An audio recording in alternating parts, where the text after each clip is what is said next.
Pag-usapan pa natin ang chronic kidney disease kasama si Mobile Journal Yeda Pascual.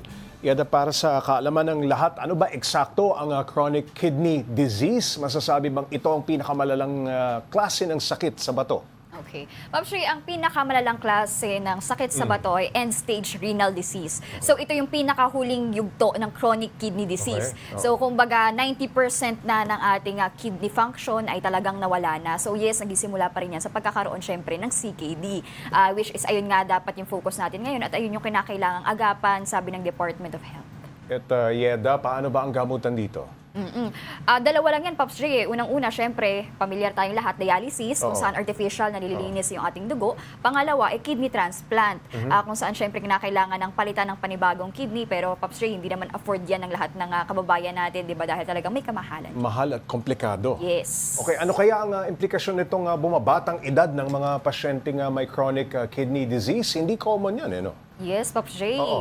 Ayun nga, ayon kay Asek Hombre, itong mga kabataan kasi natin na ito, kapag ka 0 to 10 years old, Pops J, ay kadalasan congenital yan eh. Oo. So, ibig sabihin, pagkapanganak pa lang sa kanila, nagkaroon na sila ng problema sa bato, so Okay. genetic disorder. Oo. Pero yung mga nasa edad 11 to 20 years old, ito yung nakakabahala kasi dyan napapasok, Pops J, yung lifestyle. Oo. So, talagang nasa kinakain na to, nasa diet na to ng mga kabataan.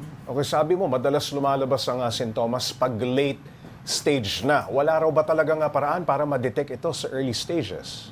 Actually, may mga pamamaraan, pero kasi yung mga ang pinupunto dito ni Asik is yung mga sintomas, late mo na talaga siyang mapapansin. Oo. Which is yung nga, pagkakaroon paninilaw ng katawan, di ba? Ayun yung pagkakaroon ng bula sa ihi. Pero may mga pamamaraan. Unang-una dyan, syempre, Pops J, yung check-up.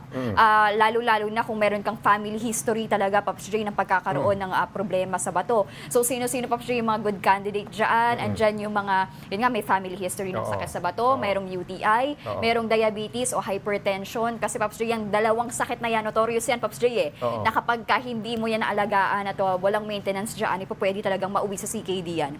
At ayun nga, yung mga maraming iniinom na gamot na pwedeng maka-apekto sa CKD. At syempre, Pops J, kapag ka talagang may nararamdaman ka ng mga sintomas.